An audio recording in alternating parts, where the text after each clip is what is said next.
All right, welcome everybody back to another episode of the Big Doug and Carmi Show, your one-stop shop for all things Commanders. We are excited as soon as he gets back on here to have Lynne Willingham on from 106.7 The Fan, the Team 980, and all the places. He might have made some news this week. He might have shook up Commanders Nation. Lynell, interesting Friday for you, bud. I appreciate y'all having me. Nothing interesting about it. That's just the business, man. It's just what this is. I hope it is looked at the way it should be. I made that video that I made almost a month ago. Maybe it wasn't a month ago. 2 weeks ago.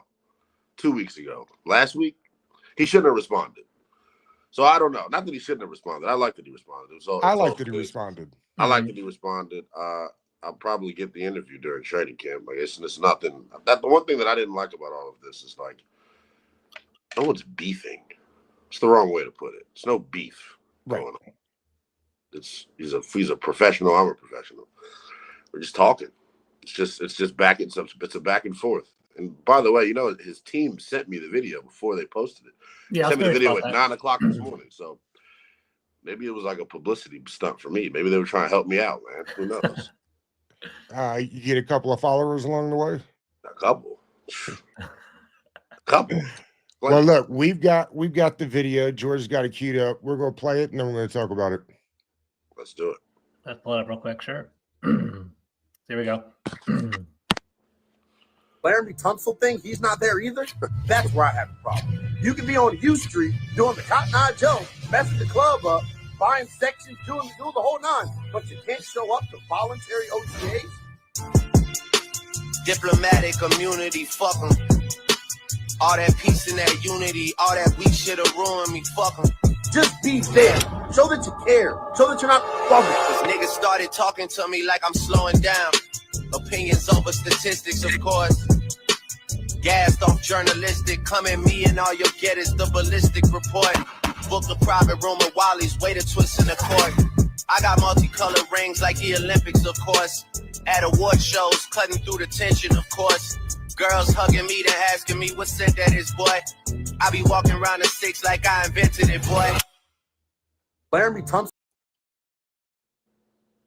What was your first reaction, Lynell, when you saw the video? Great song choice. Fantastic edit, I thought so, right? That was the first thing. Oh, this is the best edit I've ever seen in my life.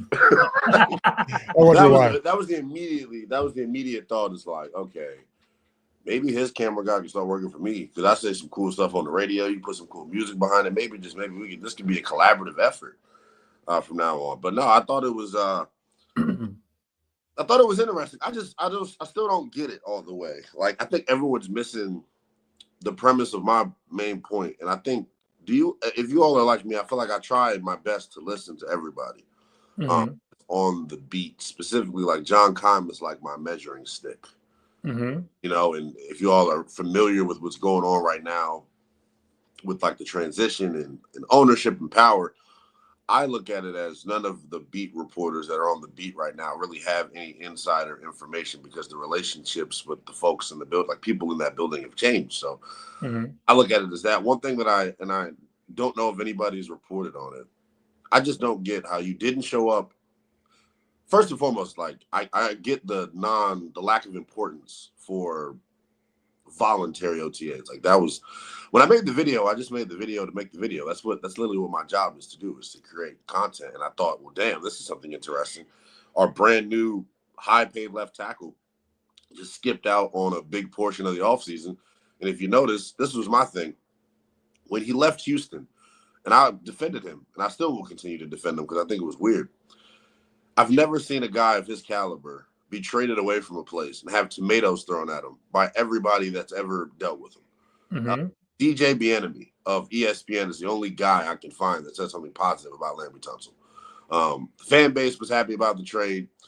You have to think about where that organization is. That's like, I'm trying to compare it. That's like the Commanders trading Sam Cosmi after last year.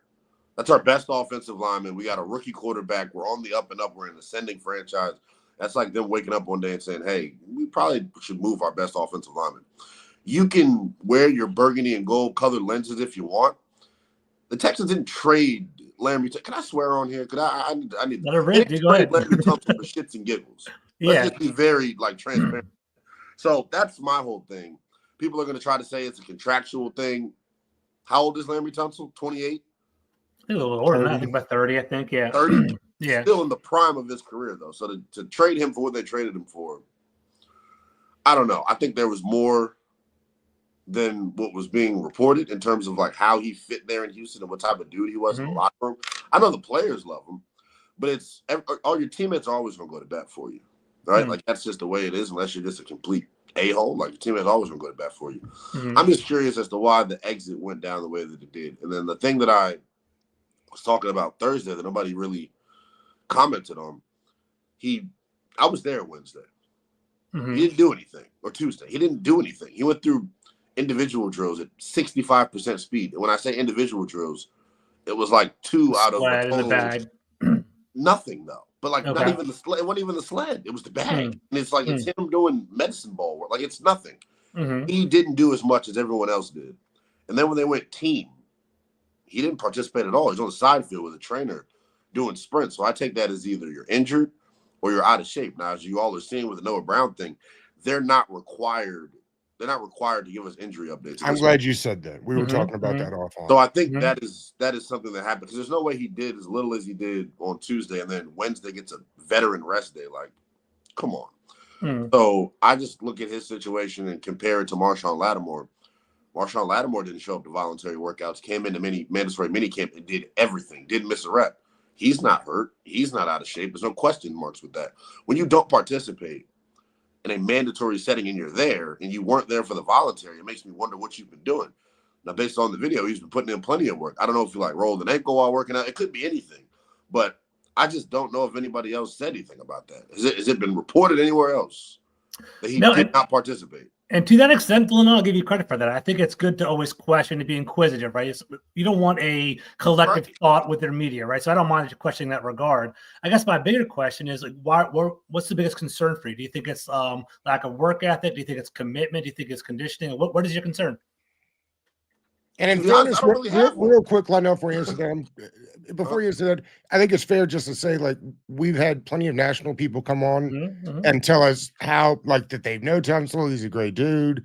The fact he's been traded twice is odd, but not indicative of who the player is. So just so we get both sides on it, like, we've had plenty of people come on this show and tell us what a great teammate he is, apparently a good person, and all the things. So I just wanted to put that out there. For sure. And, like, that's probably all well and true. That's the one thing that I don't want to get misconstrued. It's not that I'm trying to dunk on Laremy Tunsil, but like the perception of him from Houston was things like this. And I'm just of the mindset of like, hey, why not reverse the narrative here? You have every opportunity with a new team to reverse the narrative and to get people to say nothing about you.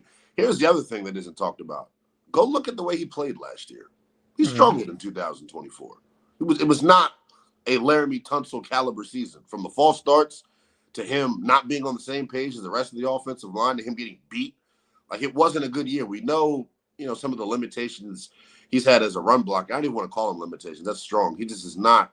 He's an average at best run blocker. And then last year the pass blocking dipped and you had the penalties. So you wonder, hopefully I don't think he's a player that's trending in the wrong direction. I just think things got sticky last year in Houston, and you could tell by his personality, he's not, when things get sticky, he doesn't seem like the type of guy that's going to stand up and rise to the forefront. They needed somebody to grab that offensive line room by the horns, and he couldn't do it. And that's not an indictment on him. Some guy, not everybody's a leader.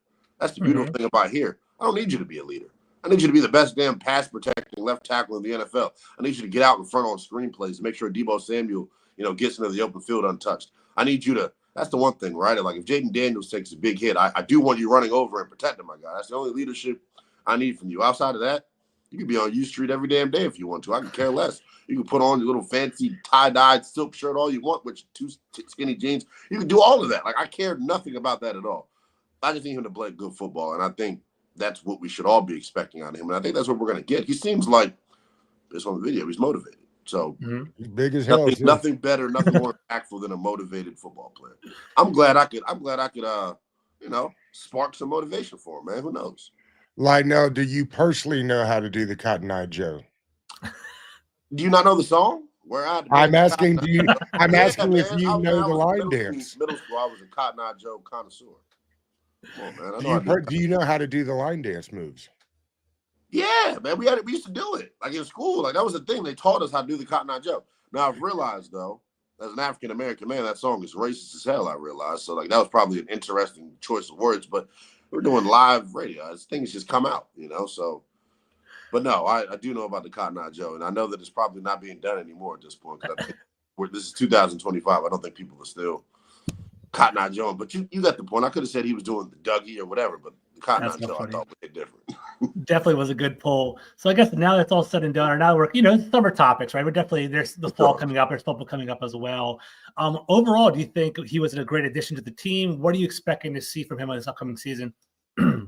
I think it was a tremendous addition. I think it was probably the best move that was made by any team this offseason in terms of like the caliber of player that he is and what type of need it fills for Washington. Because having him, and I guess this is something he said as well, and I think he hit it right on the head. Having him and Josh Connolly as your tackle bookends, it just really raises the athletic floor of your offensive line. And I think watching Connolly, I'm excited to see what type of physical jump he makes between now and training camp. That's a lot of time to continue to put on mass, continue to put on muscle. And the second part of it is I'm excited to see how much weight and mass and strength he puts on between training camp and the start of the regular season, because that's even more time. So he is not a finished product from a physical maturity standpoint, talking about Connolly. But I just think the idea of having both of them, it raises your athletic floor and it puts you in a position where 1 through 5, if it's going to be Cosme and Brandon Coleman at guard, I think you've got, a top 5 legitimately here, a legitimate top 5 offensive line in the National Football League. So that excites me. I think the last time we were comfortable with a group 1 through 5 is when it was Trent, it was Morgan, it was Sheriff, it was Rouillet, kind of, makeshift in that left guard with like a Wes Schweitzer or a Sean Laval. I think was really the peak of it. So like that, this is a really good offensive line that they've built. And I think when you consider all the statistical highs they hit last year, you're now better from a personnel standpoint. So if they go out and score the most points in the NFL next year, I wouldn't be surprised at all. And Biadasz, I think, is underrated. Like if he this is where I get. If he has the same season he has last year, this year, people are going to be talking about him as a top 5 center. Yeah, I think it's interesting. I look, y'all know how I get down. I'm super transparent about everything. I don't know if he was hurt, and I know he was hurt. The idea, and this is what's tough with like football culture, it's such a tough guy sport. He played through injury last year and it hurt this team. He couldn't anchor. His ankle was hurt, and your play strength goes down, and you're not playing at 100%, which is why I think if we all watched the games the same way, there was a certain type of defensive tackle that gave Washington the Blues last year. It was that penetrating, quick, get-upfield guy. Osi Odighizuwa had this interior 3 in hell twice. You saw Jalen Carter, give them the Blues on several different occasions. There were a couple of that. Brian Bresee from New Orleans was screaming upfield and couldn't be stopped. I think the interior 3 of the offensive line down the stretch was banged up, and I think Biadasz, in my view of him, is kind of being skewed by the last 6 weeks of the regular season and then the playoffs. Just didn't play as well as we were accustomed to him seeing. It's why you saw the traditional run game kind of falter. That's why I continue to go to bat for Brian Robinson. Y'all are getting on B-Rob. He's getting hit 2 yards behind the line of scrimmage. And, he's not that type of back to where he's going to consistently get himself out of that pickle. So to make a long answer short, I like Biadasz as well. I still think there's some more to prove there in terms of what he is going to be. And notice, right, when Dan Quinn, continues to, talk about, well, which guys are protected up front, which guys up front have their job solidified. Laremy Tunsil is the only one that he names, not Tyler Biadasz. So. And Lynell, I'm going to ask you about training camp in a moment, but I do want to throw one more question out about Tunsil to kind of close the door on that. What was the aftermath as a result of the video and the result of I guess your video that you put out about like you're upset with the comeback? Is there going to be an upcoming interview? Has there been contact with his people, or what's going on there? Well, that's I'm on the biggest platform in the world, the Big Doug Show, the Big Doug and Carmi Show. Like, maybe this is my official request to him. Laremy, if you're seeing this, if you're somewhere right now with biscuits and gravy with your feet up, icing because you just worked out, come on, man, hop on. Maybe That'd we be can do it awesome. on this show. Maybe who knows? By the time the season starts, a lot of you By all guys, means, we'd love to have both of you on. we can maybe even do a collab episode, because by the time the season starts, I will have hopefully my product out and available, as I'm trying to jump into the podcast broadcast space as well. Oh, So you maybe got we can do this a collab. little tease on the Big Doug and Carmi show. I know. I'm excited it. about it, though. I love it. All right. That's awesome. Lynell, I'm curious while we've got you here. I think a lot of fans can't go to these things you're going to now. I'm curious I'd like you to walk us through, like, you get out there to camp. What's the first thing you're trying to do? How do you get to talk to people? How do you what is the schedule and what is the plan for you guys once you get there? So for me, I look at it, and mind you, I said I was going to be multitasking for a second, so I'm dialed in. I'm Yeah, no, you're make good. sure I get paid. No worries. Which I make look. For me, the first thing I really paid. First of all, it's hard to see absolutely everything, which is why I spend a condensed amount of time at every station. So the way this is broken up during mandatory minicamp, offense and defense are really doing everything together. There's no position group to start. They start with a bunch of circuits. Like you'll see, there's that video going around of the tip drill. That wasn't just defensive guys doing that. There was offensive guys in that as well. There's drills where they practice ball security, where they're trying to punch the football out. So first 15 minutes of practice is really honing in on specific skills. I think that's a Dan Quinn type thing, and trying to keep the iron sharpened, so to speak. And I think ball security's got to be a huge thing when you consider why they didn't win the Super Bowl, why they didn't make it to the Super Bowl. You couldn't 100%. hold on to the ball to save your life. So I love that is what that they've done and what they've employed here. But other than that, you go out and you try to spend time on individuals. I haven't given out a lot of takes, and no one has, about the defensive line group, because the way they have them positioned on the practice field, you can't see them. So I when you see them during teams, on purpose. I think it's on purpose. Yeah, you see them during, because they're going to be what they did up front. I'm happy about the Tunsil thing, but people are probably not blown away because there are no sexy household names up front along their defense. But they're going to basically have 8 starters, right? They're going to have their first 4 that start the game, but those other 4 that rotate are going to play a significant amount of snaps as well. So really love to see that, and I'm curious to see how those rotations go. Real quick, a prediction for me: I think they're going to go big, small on the interior, and then speed, power on the edge. So your starting interior duo is probably going to be, Javon Kinlaw and Deron Payne. Your second group may be, Jerzon Newton and Eddie Goldman, or whoever is that second defensive tackle. So, and then on the edge, you'll probably have Dietrich Wise and Dorrance Armstrong, and then you'll have a pair of Javonte and Jalen Holmes. I like what they have up front. Kind of play around a little bit. Tweak with body types. They're not just talking fluff when they talk about body types being different.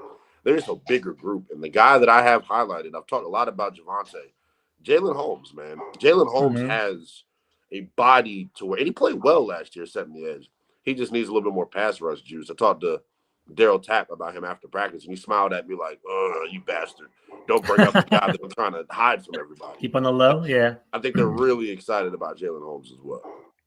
So there's another big addition that happened this offseason, another viral video that was going around as well. Deebo Samuel coming to Washington. There were some rumors that he was potentially not looking too quick on the practice field.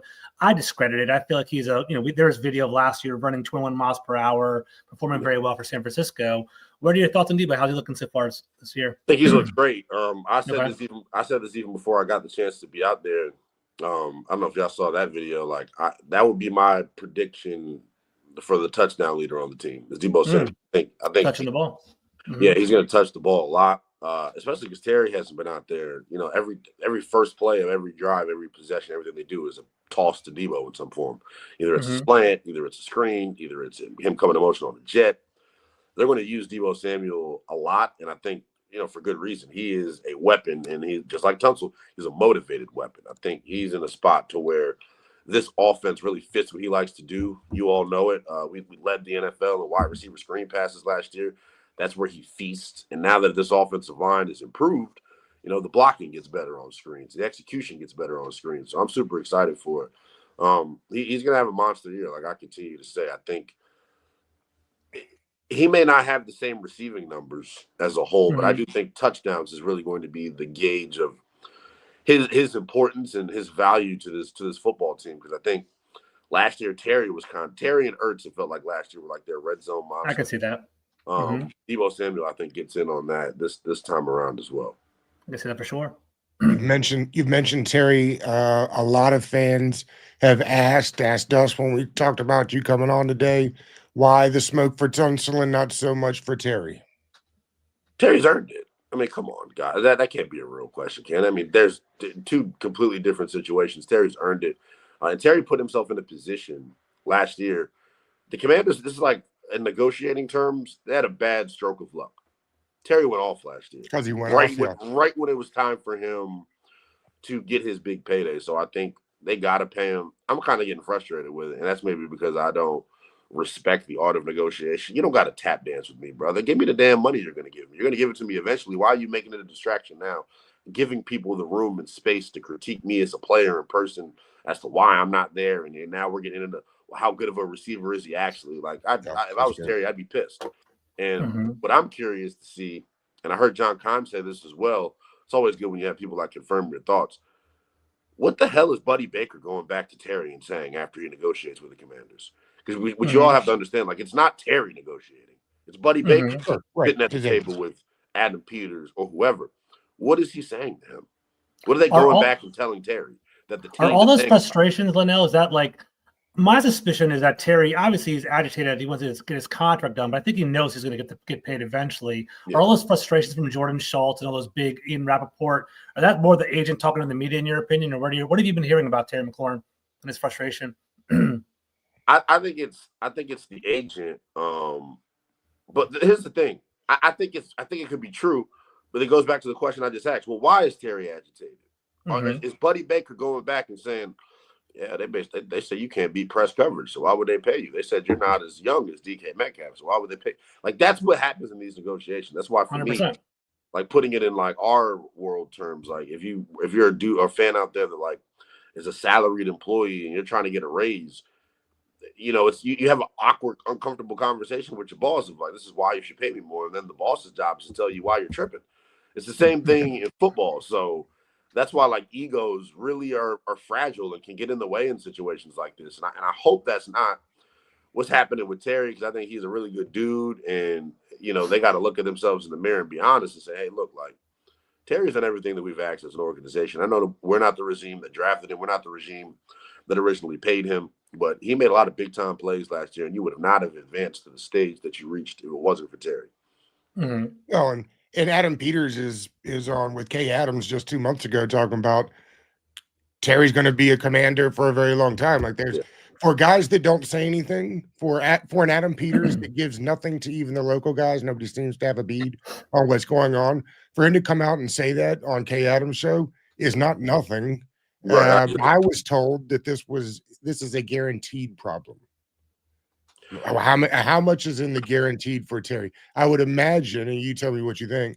I've been saying this. I would imagine that the contract is 3 years, just under, maybe just over DK at like 33 and a half, 34 and a half, with 60 of it guaranteed. To me, that gets the deal done easy.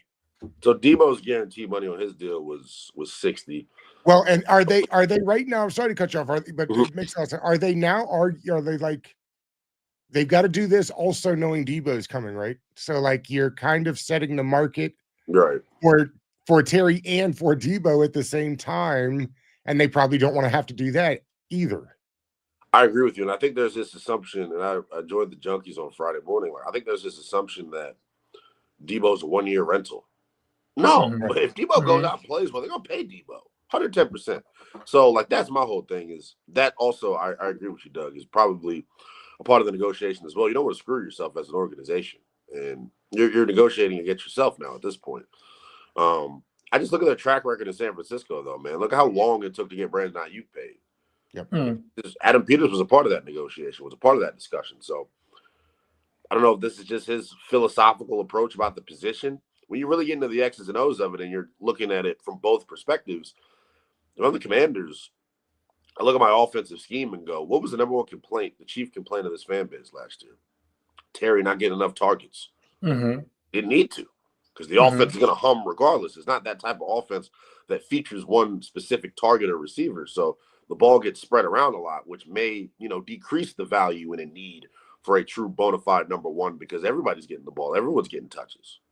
Mm-hmm. So, Lynell, there's a question in the Shelley, chat. Thank you for reposting, Shelley. Yeah, thank you, Shelley. There's a question in the chat by Vito. He says, who's more likely to get an extension of the major three, Laremy Tunsil, Deebo Samuel, or Marshon Lattimore? To me, I think Tunsil's a lock. I think they're not going to trade all those resources to get Laremy Tunsil. You seem to be confident Deebo's going to get another deal. Do you feel pretty confident in that? And how do you feel about Marshon Lattimore getting an extension? I would disagree, Doug. George. I would say Marshon. As you said, it was between. You talking about Terry? Tunsil, so it said Tunsil, Deebo, and Marshon. The big three trades. I would say Deebo. I would say Deebo or Marshon because they know them more. They don't really know Laremy. They're just now acquiring Tunsil, so he's really in his feel it out process. I'm stunned for an organization that has preached competition everywhere all the time. For them to just anoint him, and I get it, like he was going to be the starting left tackle. No one put a gun to your head and made you say that. So if you're going to continue to champion him, it's like he's the only guy that's got a starting spot. Make his ass show up. Have him be there. Have him be the leader. You're giving. If they traded for Ronnie Stanley, they wouldn't have to, or not traded. But if he hits the open market and they sign him, they don't have to tell you that he's the starter.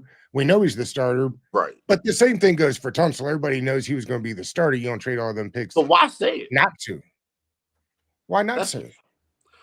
I mean, you didn't say it for Deebo, like that. What he was going to be wide receiver number 2. I don't know that he will be. That's true. That's true. Actually, I mean, I don't know. The way they've moved with Tunsil, it's almost like they're like trying to protect his ego, and it's all a part of the big context with me of like what happened in Houston and what they were saying about him in Houston. Like, I don't need nobody being coddled here, man. You made your hay last year, and you got everybody to play above their play level because you fostered an environment in that locker room where every man was equal. Even the quarterback, who's a damn star, and doing every interview you can, you treated him, without kid gloves as well. Like, I just think, I don't know, the Tunsil thing is weird to me, but I think all in all, like, left tackle in the league, this way. That's what I was going to throw. I don't know if you guys agree with me on that. I would say Laremy Tunsil is like one of the elite blue chip prospects in the entire league, right? He's probably a top 5 left tackle. Yes. So I think it's a without a doubt. Trent didn't come to very many camps, as I recall. That's true. Deshaun Jackson either, actually.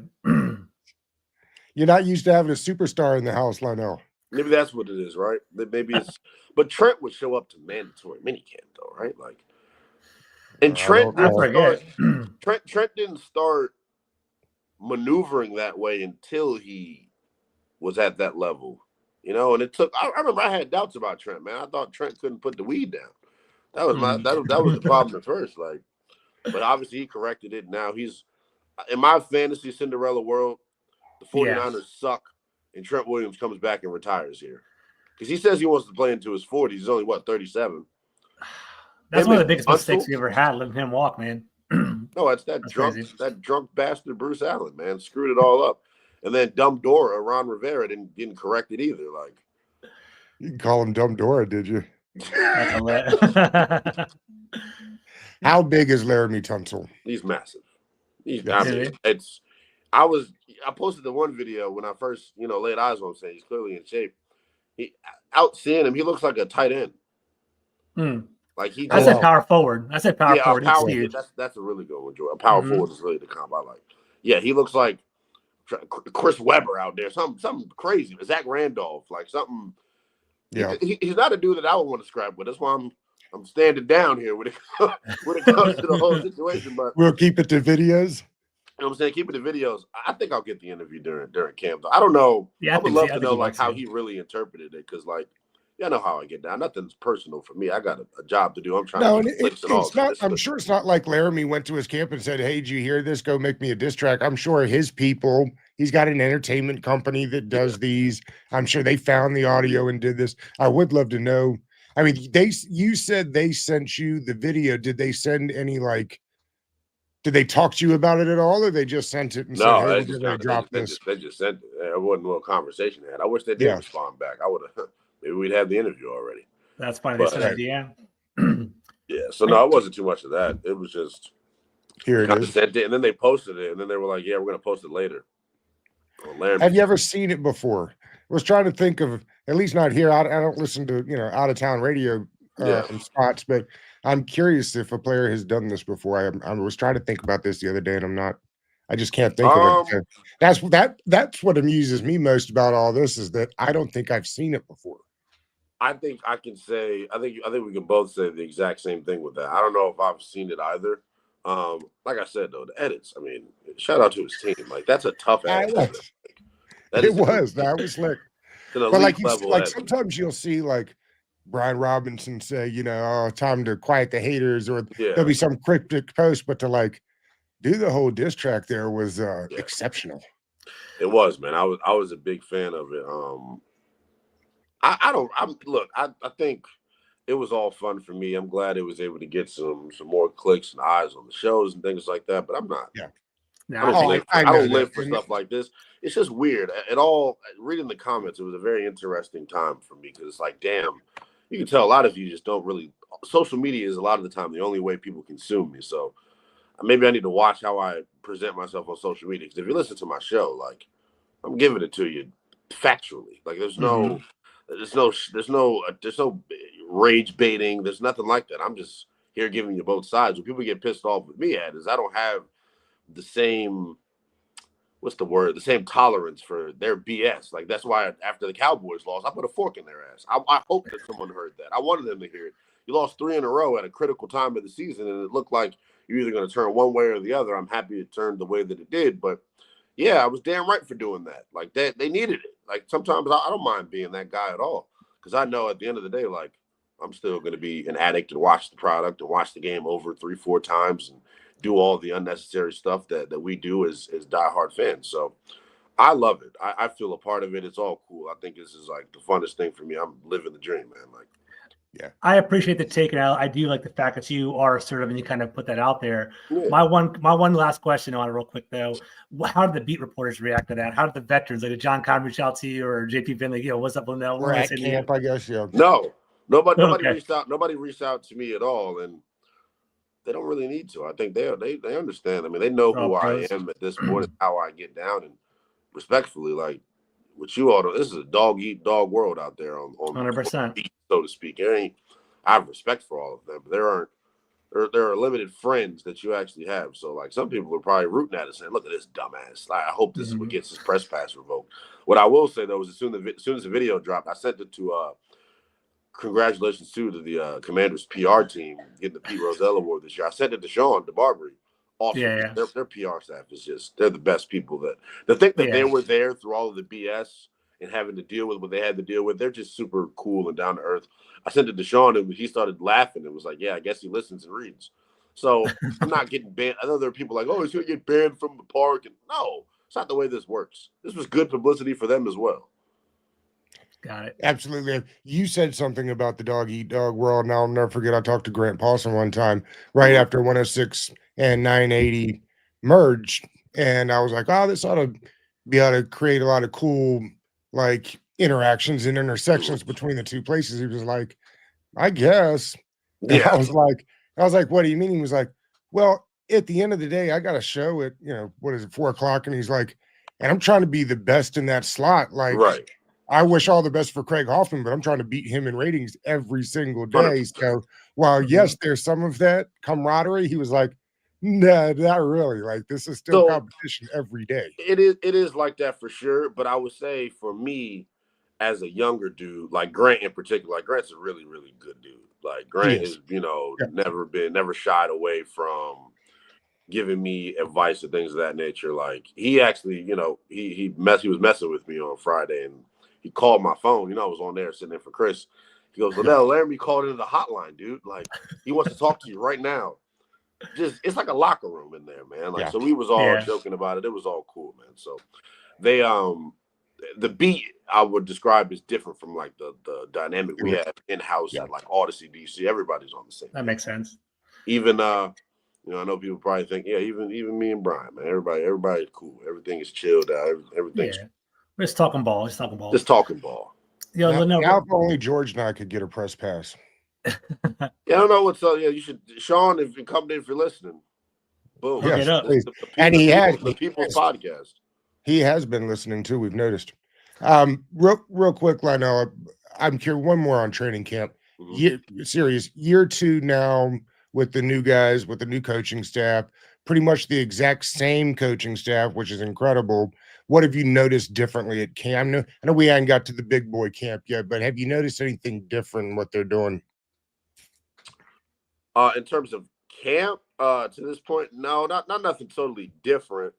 I would say this. I think they're in the process right now of layering this offense from last year. That's why I think it's so pivotal that everyone came back. Because you're not starting from ground zero. You're layering your concepts from a season ago. And I give Cliff all the credit in the world, man. Like, his reputation to me it's now that we're in hindsight, it's like funny. Like, because he's like this handsome young dude. There's this thought process. He's more old school than I think anybody really understands. Man, this is somebody that's in the film room at 4:00 in the morning when Jaden's getting there. Like, he's the grinder of all grinders. He just wants to work, man. So I think he's like an evil genius right now in the lab cooking things up. We saw some of the trick plays he pulled out of his tail last year. Could you imagine now with the added weapons that he has? I just think they're going to Deebo. They're just going to be super versatile and dynamic offensively, and I think he'll continue to scheme guys open. The offense, though, to me, where I think they take a big step, I think the passing game takes a big step. I was going to ask you about that. Because Jaden Daniels, toward the end of the season, and maybe if you got to inject him with truth serum, he'd give you this answer as well. Toward the end of the season, Jaden Daniels, it felt like, did not trust the offensive line and was bailing. Specifically in that Falcons game, he strapped them onto his back like a jetpack. And I think there were plays that Cliff was scheming open, and guys were getting open downfield, but they were maybe getting open later, and it didn't time up with the pass protection. Now I think they're going to be able to benefit from, some of those deep shots that were there for him, and he just throws the prettiest of balls that you'll ever. I mean, it's getting to watch him up in person. Like, I'm just now really starting to do this. So I got to see Carson up close. I got to see Taylor. I got to see Sam Howell. This is a professional quarterback. This is the first time I've watched them and said, hey, they've got a professional under center. He is just. It's hard to even overstate it because, like, he's our guy, he's our favorite, but, like, we may have the best quarterback in the National Football League by season's end. Pat's not going in the right direction. I think he's comparable to Lamar. I think he's got better arms, better ball placement and accuracy than Josh Allen.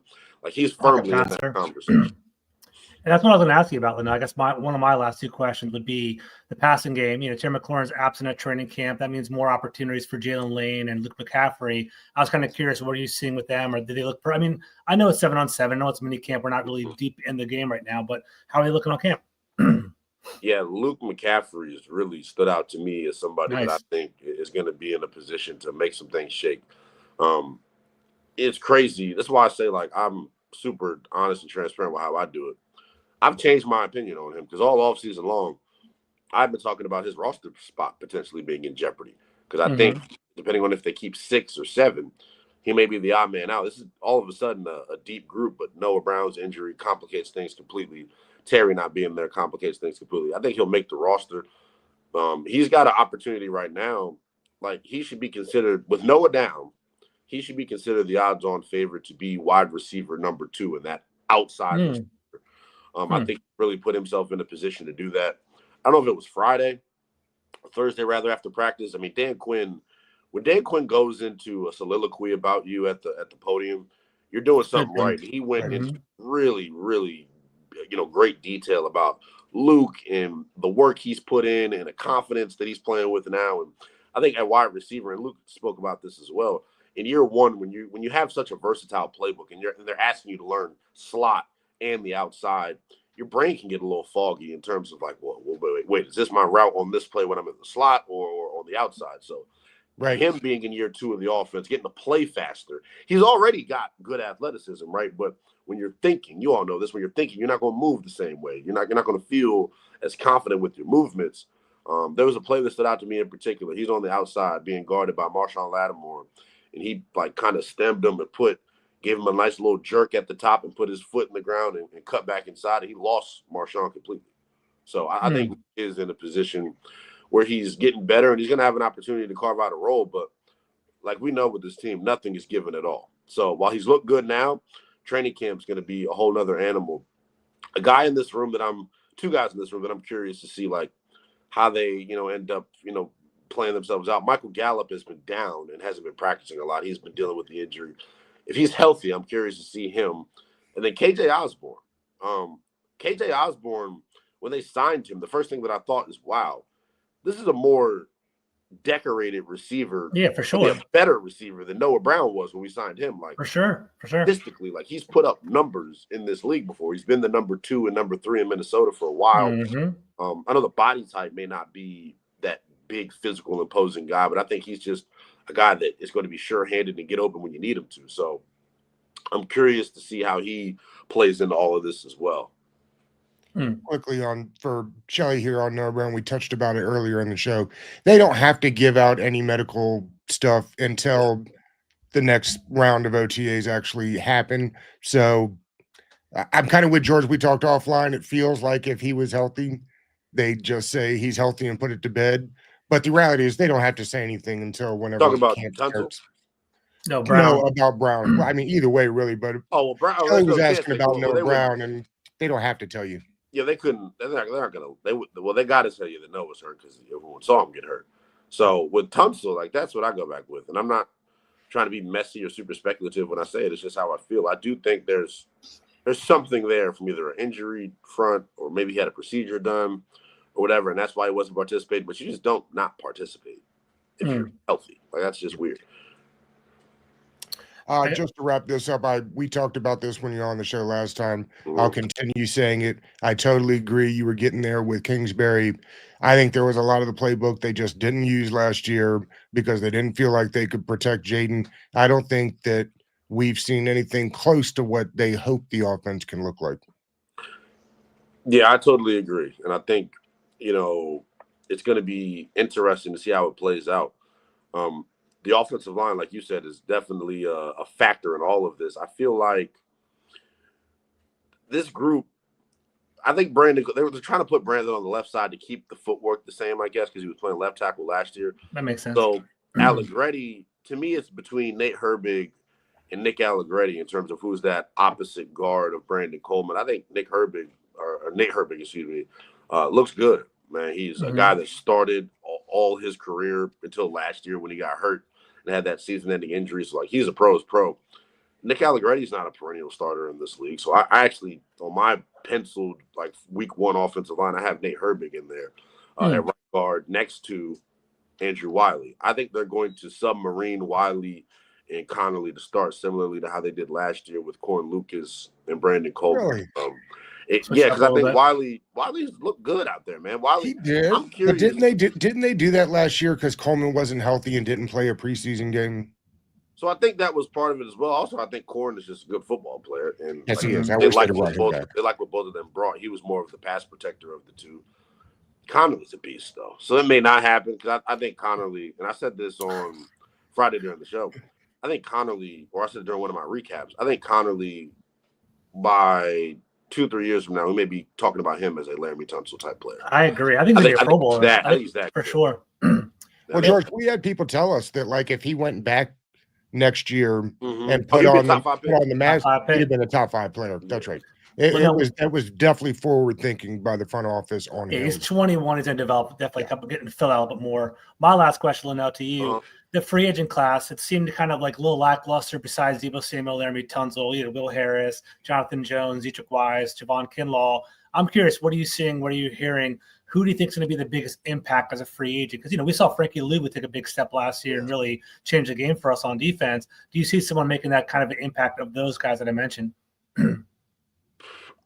I haven't seen him yet, but he's just a hulking man. I think there's no way. I think Javon Kinlaw, they got to have a plan for him.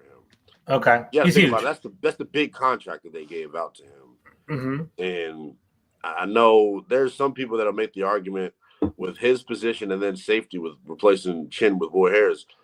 A hater can make the argument that you got worse at both of those spots. I think they're banking on their familiarity with the dudes, Lance Newmark knowing Will Harris from Detroit, and then Adam Peters and company knowing Kinlaw from San Francisco. So they're banking on their familiarity with the prospect and with the players. So we'll see. I think Kinlaw, he's just it makes me think about my days playing college football, high school football. What the hell do you do when that big mofo lines up across? How do you react? He's huge. Yeah. He's huge. So Is Will Harris here because of his familiarity with Marshon Lattimore? You think that has anything to do with it? I think they like his physicality. I think Yeah. they want a headhunter at that spot. I hope that's what he can be. I still think I don't know, that safety spot to me, I don't know if you all have heard me talk about it, but like I have massive question marks about the safety I'm opposite concerned. Juan Martin. I really like Jeremy Reeves, man. I think Jeremy Reeves has the football smarts and can tackle.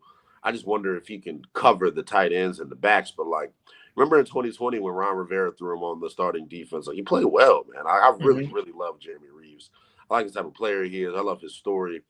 And even if it's him playing that third safety spot, I would prefer him over Percy Butler as my third safety. I think Percy, the joint practices in training camp are going to be huge for him.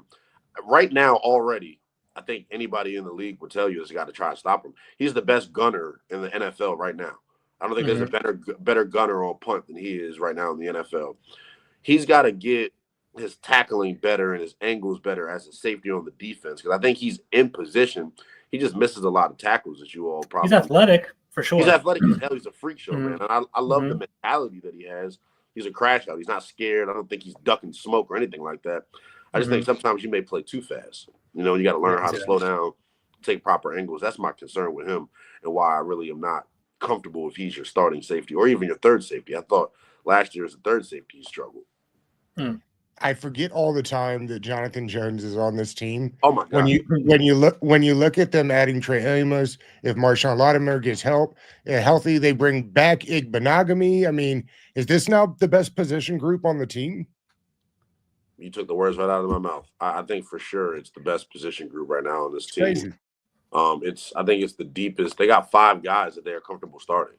Like Lattimore, Igbenogany, Trey Amos, Jonathan Jones, and then Mikey. Like that's 5 dudes right there that you got that can legitimately go. So I am curious to see how it works out. I would say this too. Trey Amos has looked good to this point. It's gonna be different when you're in camp and you got to go up against different bodies. Wouldn't stun me if Jonathan Jones started the season as the outside corner opposite Marshon, and then they made Amos kind of earn it. They're not giving him spots. Yeah. So I think Makes Trey sense. will ultimately earn the spot because he's a really good football player. He just got to learn technique and not to be so handsy and things of that nature. But he can play for sure. They did a really good job of taking what was pretty much the worst couple of position groups, D-line, corner, and offensive line, and really made it into a strength. And I think they need to get a lot of credit for that. I'll give them that. Yeah. Lynell, you're the best, buddy, man. I appreciate you coming and doing this with us. And we're excited about hearing what's to come. So come back and tell us about it. For sure, we will, man. We'll do it a couple times during camp as we always do. So good. Sure. All right, brother. Appreciate you. Thank you. Thanks, man.